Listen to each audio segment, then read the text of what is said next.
Nahuhulog na siya ng husto kay Alexander. Ang mga mata nito, ang labi at ang katawan. Nag-e-enjoy ako sa paraan ng pagtitig niya sa akin. Pero ngayon, nag-transform siya sa ibang tao. Ni hindi niya ako pinapansin at nasasaktan ako. Naging maayos naman ang lahat sa pagitan namin hanggang dumating ang araw na nagpakita sa akin ang kapatid ko. Binaligtad niya ang buhay namin. Nakita ko ang disappointment sa mga mata ni Alexander. Mas nangibabaw ang pagkabigo kesa sa galit. Alam kong hinding-hindi niya ako mapapatawad. Malamig ang panahon. Lalamigin ka dito kung mananatili ka pa ng ilang minuto. Sabi ng boses mula sa likuran niya. Napasulyap siya kay Mateo at napangiti nang makita ang isang malambot na coat sa kamay nito. Lumapit ito sa kanya at iniabot ang coat. Salamat. May narinig ka na ba tungkol kay Alexander o kay Celso? Bumagsak ang lungkot sa mga mata nito habang umiiling. Sigurado akong nagpunta si boss sa kanyang underground fighting club. Kapag malungkot siya o galit, doon siya pumupunta. At si Celso, natuyo ang lalamunan ni Isabel. Umalis si boss para hanapin ang kanyang kapatid. Ngunit wala siyang nakuhang anumang impormasyon. Napabuntong hininga si Isabel nang marinig ito kay Mateo. Tiyak na pahihirapan nila si Celso. Muling nagpatuloy si Mateo. Si Divitos, ang pinakamakapangyarihan at kilalang grupo ng malalaking krimen sa bansa. Mahirap alamin kung nasaan si Celso. Ipinahanap na ito ni boss. Ngunit wala kaming makitang anumang palatandaan kung saan ito itinatago. Meron kaming mga tauhan at sinubukan ang kanilang makakaya upang makahanap ng clue kung nasaan si Celso. Napakagat si Isabel sa labi at pinigilan ang kanyang luha. Hindi pa siya nakakaramdam ng ganito kalaking kasalanan sa buong buhay niya. Dahil sa katangahan niya, gumuho ang buhay ni Celso. Hindi niya alam kung okay lang ito. Hindi niya dapat ito iniwan mag-isa noong araw na yon. Dumating na si boss, sabi ni Mateo, at binanggit ang itim na kotse na huminto sa harap ng mansyon. Tumayo si Isabel nang mapansin niya si Alexander. Tiningnan niya ito mula ulo hanggang paa. Ang gusot na polo nito ay nakabukas. Ang kurbata nito ay nakasabit sa balikat at ang karaniwang perpektong estilo ng buhok ay magulo. Mukhang gulong-gulo ang isip nito at problemado. Tinangka niyang lumapit dito, pero may humawak sa kamay niya at hinila siya pabalik. Huwag kang lalapit sa kanya. Mahinang sabi ni Mateo. Kailangan niya ng space. Muli niyang sinulyapan si Alexander na ilang araw na nawala sa mansyon. Tumango siya kay Mateo at muling umupo sa upuan. Iniangat niya ang kanyang ulo nang marinig niya ang dagundong ng mga sasakyan. Isa-isang huminto ang mga itim at puting sasakyan sa harap ng mansyon at nakita niya ang isang ambulansya.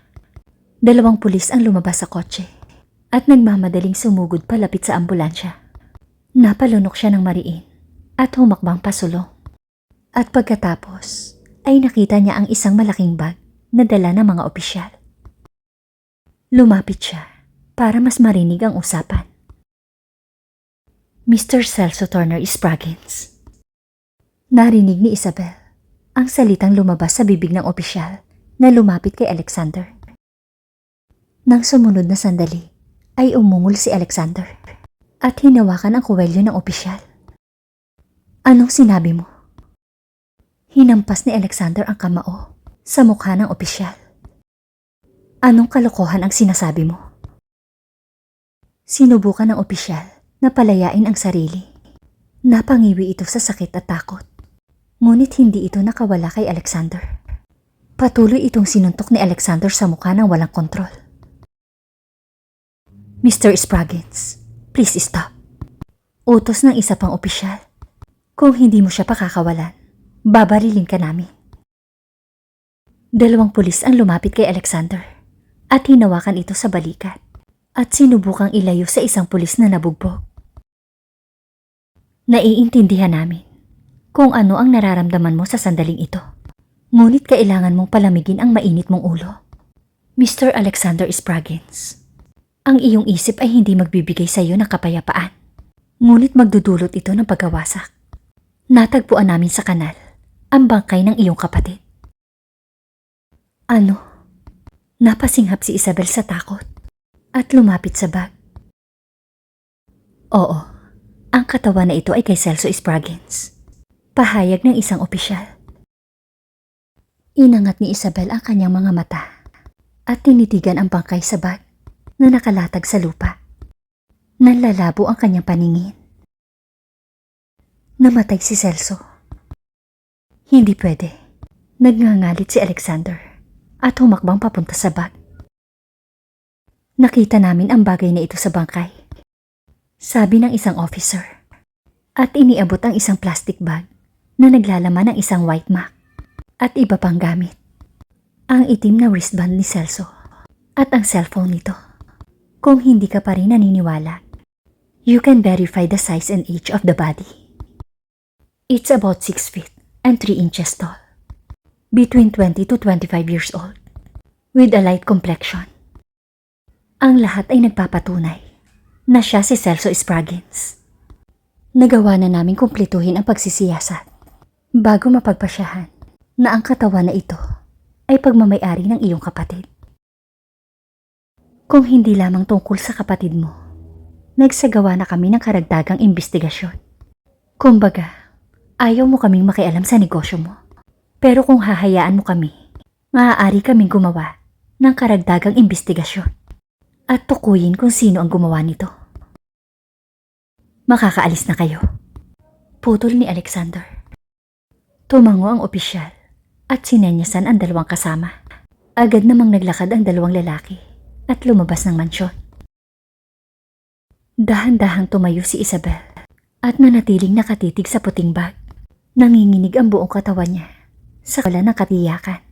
Hindi siya handang harapin ito. Hindi maaaring mamatay si Celso. Diyos ko, tinakpan niya ang kanyang bibig at tahimik na humagulhol. Kasalanan niya ang lahat. Dapat siya ang namatay at hindi si Celso. Lumapit sa kanya si Alexander na nakatingin sa ibaba. Sinulyapan niya ang kakaiba nitong ekspresyon. Ngayon, mukha itong isang kuya na nawala ng kapatid. Lumuhod ito at binuksan ang zipper ng bag. Napasinghap ito nang makita ang sunog na katawan. Napamura ito sa galit. Bumuntong hininga ng malalim at isinandal ang likod sa dingding bago ipinikit ang mga mata. Hindi pwede. Hindi niya ako kayang iwan. At sa unang pagkakataon ay narinig ni Isabel ang basag na boses nito. Alexander. Bulong niya dito, pero nilagpasan lamang siya nito na parang walang nakita. Sa huling pagkakataon ay muli nitong sinulyapan ang bag bago inutusan ang isa sa mga tauhan. Ayusin mo ang libing. Boss, tawag ng isa sa mga tauhan nito. Lumingon si Alexander at lumapit dito ang lalaki at iniabot ang isang sobre. Hindi ko alam kung sino ang nag-iwan nito sa gate. Inagaw ni Alexander ang sobre at binasa. Pagkaraan ng ilang sandali, ang mukha nito ay ganap na namula at ang mga mata nito ay gumulong na parang isang lava. Inilabas nito ang telepono at pinindot ang numero bago idinikit sa tenga na mukhang desperado. Pagkaraan ng ilang sandali, I swear, susunugin kita ng buhay. Nagngangalit sa galit ang mga ngipin ni Alexander at ang kanyang mga mata ay nag-aapoy na parang lava. Huminga ng malalim si Isabel at napapikit. Maraming katanungan sa isip niya, pero walang sagot. Matutuwa kaya si Alexander kung tuluyan niya itong iiwan. Pero paano niya ito iiwan sa ganitong kalagayan? Kailangan siya nito. Nagulat siya nang tumunog ang telepono niya. Sinulyapan niya ang telepono at tiningnan ang oras. 4:30 a.m. Sinong tumatawag sa kanya sa madaling araw? Umupo siya at kinuha ang telepono at nakita niya sa screen ang hindi kilalang numero. Napakunot ang noo niya at inilagay ang telepono sa tenga. Mrs. Isabel Spraggins. Isang malalim at nakakatakot na boses ang narinig niya. Pamilyar ang boses nito. Nanlaki ang mga mata niya sa gulat nang makilalang si DeVitos ito. Kamusta ka, mahal? Tumawa ito ng mahina. Huwag kang matakot sa akin. Hindi kita sasaktan, lalo na dito sa telepono. Napabuntong hininga si Isabel. Naaalala pa rin kita. Huminto siya saglit. Gusto kitang tikman. Kumabog ng malakas ang puso ni Isabel. Tigilan mo na ako. Sigaw niya sa telepono. Tumawa ng malakas si DeVitos. Alam mo ba na ini-imagine ko ang iyong mga labi? Nagdikit ang mga ngipin ni Isabel. Biglang umago sa dibdib niya ang galit. Trust me. Siguradong mag-e-enjoy ako sa bawat segundo sa iyong batang katawan. Bastos ka. Walang ibang gusto si Isabel kundi laslasin ang dila nito. Papatayin kita. Napabuntong hininga siya at nangilid ang luha sa kanyang mga mata. Pinapatay mo na ako, sweetheart. I'm going to fuck you, rough and hard. Sabihin mo sa akin, sweetheart, papayag ka bang makasiping ako kung may sikreto akong ibabahagi sa iyo? Papatayin kita. Dapat kang mamatay. Oh, my little bitch. Pwede bang tumigil ka sa pagsigaw at makinig ka sa akin minsan? Bakit mo siya pinatay? Sumigaw si Isabel at tumulo ang luha sa gilid ng kanyang mga mata. Anong kasalanan niya? Bakit mo siya pinatay? Buhay siya, sweetheart.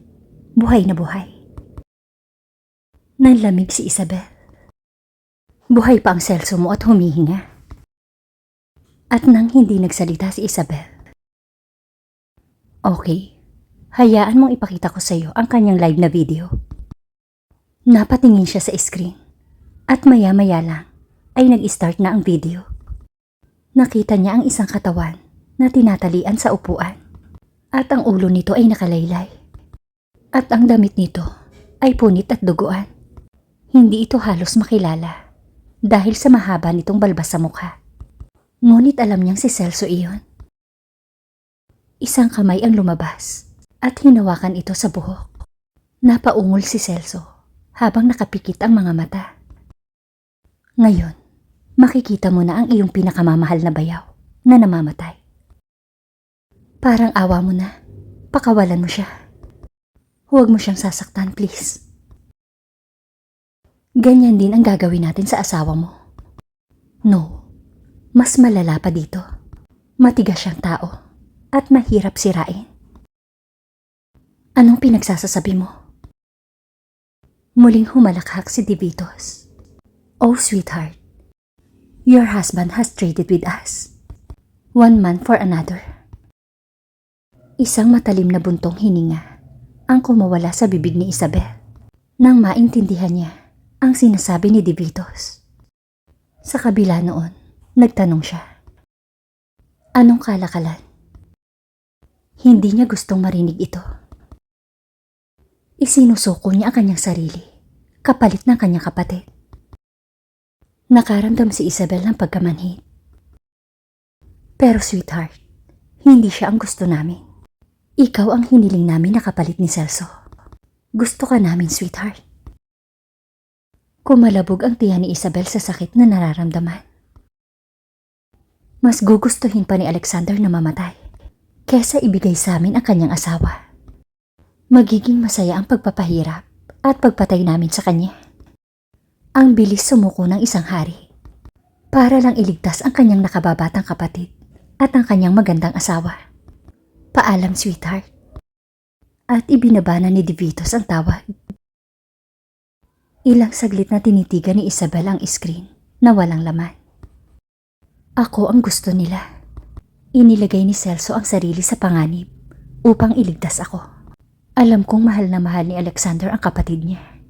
At narinig ko rin ang kwento noong nawalan sila ng magulang. Sobra na ang paghihirap niya noon. Gusto kong maging masaya siya. At hindi ko siya hahayaang mamatay. Thank you guys for listening and watching.